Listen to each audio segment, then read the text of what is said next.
दोस्तों, एक बहुत ही दुखद समाचार प्राप्त हो रहा है। भारत के पूर्व प्रधानमंत्री मनमोहन सिंह जी अब इस दुनिया में नहीं हैं। 92 वर्ष की अवस्था में उनका उम्र के साथ साथ जो बीमारियां होती हैं, उन्हीं बीमारियों के चलते उनका निधन हो गया है। 26 दिसंबर रात लगभग पौने 10 बजे के आसपास एम्स के द्वारा न्यूज़ बुलेटिन जारी की गई है और इसमें सारी जानकारी उपलब्ध कराई गई है।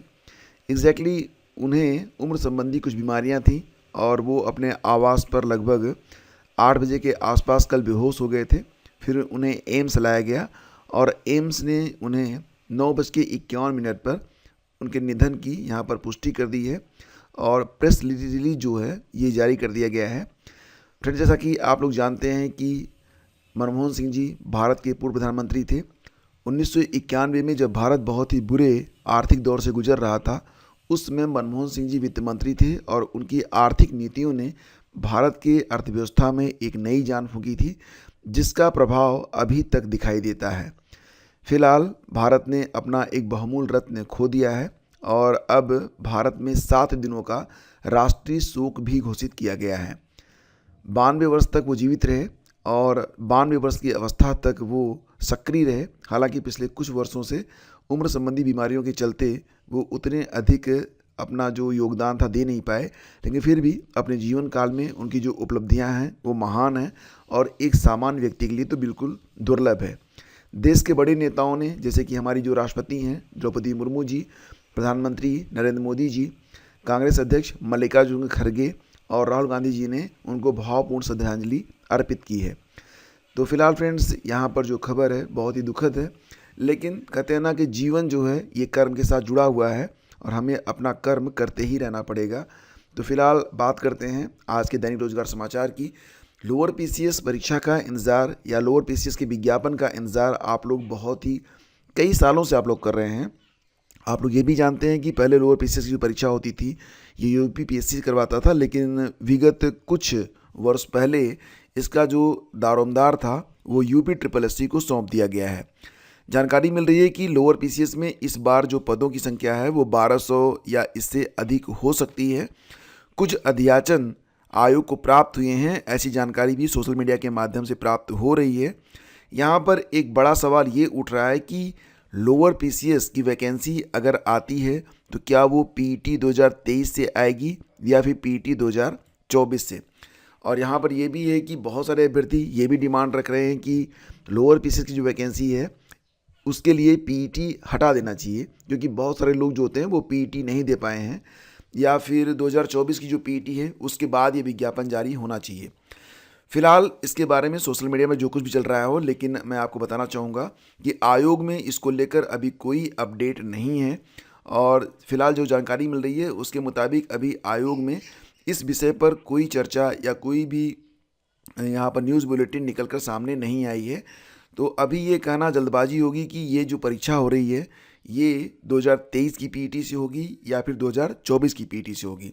हाँ, निश्चित रूप से इसमें ये माना जा रहा है कि अब पीईटी 2024 के बाद ही लोअर पीसीएस का जो विज्ञापन है वो जारी किया जाएगा और ये विज्ञापन आपको 2025 के मध्य के बाद ही देखने को मिलेगा, क्योंकि उम्मीद है कि जो पीईटी की परीक्षा है, जैसा कि आप लोग जानते हैं कि मार्च तक तो पीईटी 2024 संभव नहीं है। इसके बाद अगर पीईटी कराई भी जाती है तो ये मई जून तक पीईटी होगी, उसके बाद उसका रिजल्ट आएगा। देन आफ्टर उम्मीद लगाइए कि अगर पीईटी 2024 के आधार पर लोअर पीसीएस का विज्ञापन जारी होता है तो ये विज्ञापन आपको सितंबर, अक्टूबर, नवंबर तक 2025 में देखने को मिलेगा। और उसके पहले इस विज्ञापन के बारे में फ़िलहाल कोई जानकारी प्राप्त नहीं हो रही है और ना ही यूपी ट्रिपल एससी ने इससे संबंधित कोई न्यूज़ जारी की है। हाँ, उम्मीद बन रही है कि लोअर पीसीएस का जो विज्ञापन है 2025 में जारी हो जाएगा। फिलहाल यही जो न्यूज़ मैं आपको दे रहा हूँ यही सत्य है, बाकी जो चल रहा है सोशल मीडिया में वो सिर्फ तर्क और अफवाहें हैं। बाकी अभी यूपी ट्रिपल एससी ने आधिकारिक रूप से कोई भी बात लोअर पीसीएस के बारे में नहीं कही है। अध्याचन के बारे में कुछ अखबारों के माध्यम से पता चला था कि इस बार पदों की संख्या 1200 के आसपास रह सकती है, यानी कि बहुत बड़ी संख्या में लोअर पीसीएस का विज्ञापन जारी हो सकता है 2025 में। राजस्थान लोक सेवा आयोग के द्वारा वरिष्ठ अध्यापकों के पदों पर रोजगार के अवसर तो कुल 2129 पद हैं यहाँ पर, जिस पर आवेदन की अंतिम तिथि 24 जनवरी 2025 रखी गई है। न्यूनतम जो एज लिमिट रहेगी वो 18 वर्ष, अधिकतम रहेगी 40 वर्ष। आवेदन कैसे करना है तो sso.rajasthan.gov.in पर जाकर आप आवेदन कर सकते हैं। रही बात फ्रेंड्स कि यहाँ पर कौन कौन से लोग आवेदन कर सकते हैं, कौन कौन से पद हैं, तो आइए आपको बता देते हैं। तो देखो फ्रेंड्स, यहाँ पर जो रजिस्ट्रेशन की प्रक्रिया है ये शुरू हो चुकी है। कुल पदों की संख्या 2129 है। योग्यता क्या रहेगी? संबंधित विषय में स्नातक।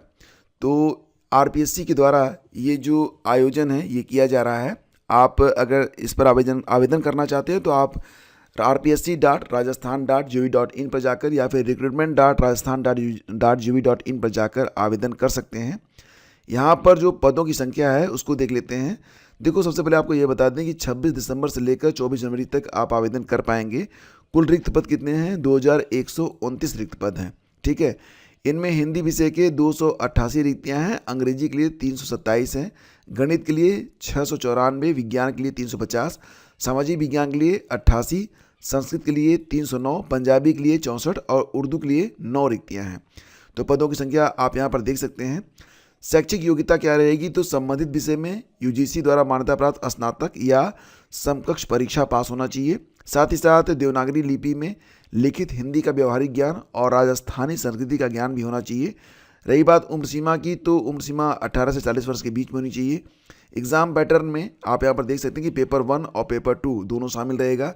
पेपर 1 200 अंकों का होगा, पेपर 2 300 अंकों का होगा। पेपर 1 में 100 बहुविकल्पी प्रश्न होंगे और प्रश्न पत्र की अवधि 2 घंटे की रहेगी। पेपर 2 में 150 बहुविकल्पी प्रश्न होंगे और पेपर की जो अवधि होगी वो 2 घंटे 30 मिनट रहेगी। तो फिलहाल अभी जो रजिस्ट्रेशन की फ़ीस है वो 600 रुपये यहाँ पर लगाई गई है और SC ST OBC PWD और अन्य के लिए ये जो फीस होगी वो 400 रुपये रहेगी। रही बात है कि इसमें BEd मांगा गया है या फिर नहीं मांगा गया है।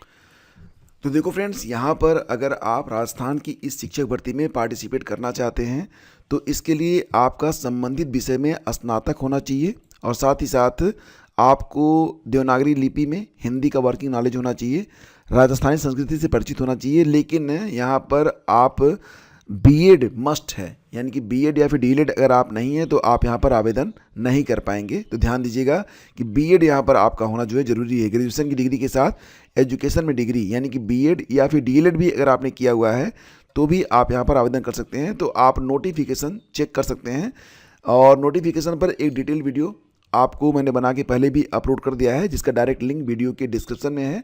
तो जाकर अभी आप इसे देख सकते हैं और ये पता कर सकते हैं कि आप जिस पद के सापेक्ष आवेदन करना चाहते हैं उसके लिए क्या योग्यता मांगी गई है।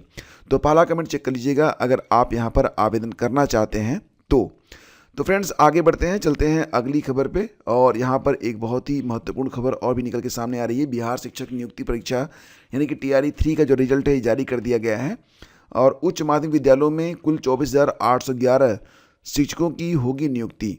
तो यहाँ पर जो परिणाम हैं ये जारी कर दिए गए हैं, इसके बारे में जानकारी आपको मिल चुकी होगी। 12,000 से अधिक जो है इसमें उत्तीर्ण हुए हैं। BPSC ने परिणाम जारी किया। 50% जो सीटें हैं वो खाली रह गई हैं। कई विषयों में नहीं मिले हैं शिक्षक। तो बहुत सारे विषय ऐसे भी रहे जहाँ पर शिक्षक ही नहीं मिले, कई विषयों में नहीं मिले SC ST के अभ्यर्थी। तो मतलब BPSC की ओर से जारी शिक्षक नियुक्ति के परिणाम में विज्ञान के कई विषय में सीट से कम शिक्षक मिले हैं, कई विषयों में SC और ST के अभ्यर्थी नहीं मिले हैं। इनकी वजह से सीटें नहीं भर सकी हैं और बहुत कम सीटें जो हैं इनमें बहुत कम सीटें बची हैं। इस विषय के 1,746 अभ्यर्थियों को सफलता मिली है। वहीं अंग्रेजी में 972 को सफलता मिली है। साइंस विषय में सबसे कम रिजल्ट रसायन शास्त्र में 273 और सबसे अधिक गणित में 789 रिजल्ट आया हुआ है। तो आप यहाँ पर देख सकते हैं। इसके बाद देखो, नए साल में यानी कि BPSC TRE 4 का आना बिल्कुल तय है और ये विज्ञापन आपको फरवरी मार्च में देखने को मिलेगा। फिलहाल यहाँ पर आप देख सकते हैं कि नए साल में बिहार में 3 लाख नौकरियाँ देंगे। तो CM ने ये बात कह दी है।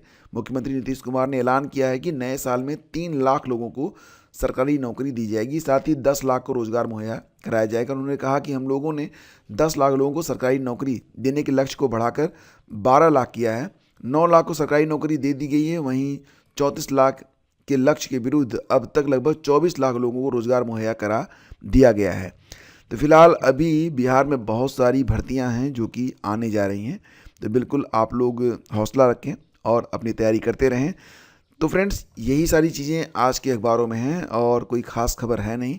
शेष मिलते हैं आपसे अगले वीडियो में। आज्ञा दीजिए। नमस्कार, जय हिंद। चैनल पर पहली बार हैं तो सब्सक्राइब कर लीजिएगा। और अगर आपने अभी तक हमारा जो टेलीग्राम चैनल है ज्वाइन नहीं किया तो ज्वाइन कर लीजिएगा। आपको नोटिफिकेशन, PDF, क्विज वगैरह सब कुछ टेलीग्राम पर ही करवाया जाता है। लिंक आपको पहले कमेंट में मिल जाएगा। Thank you, have a great day, जय हिंद।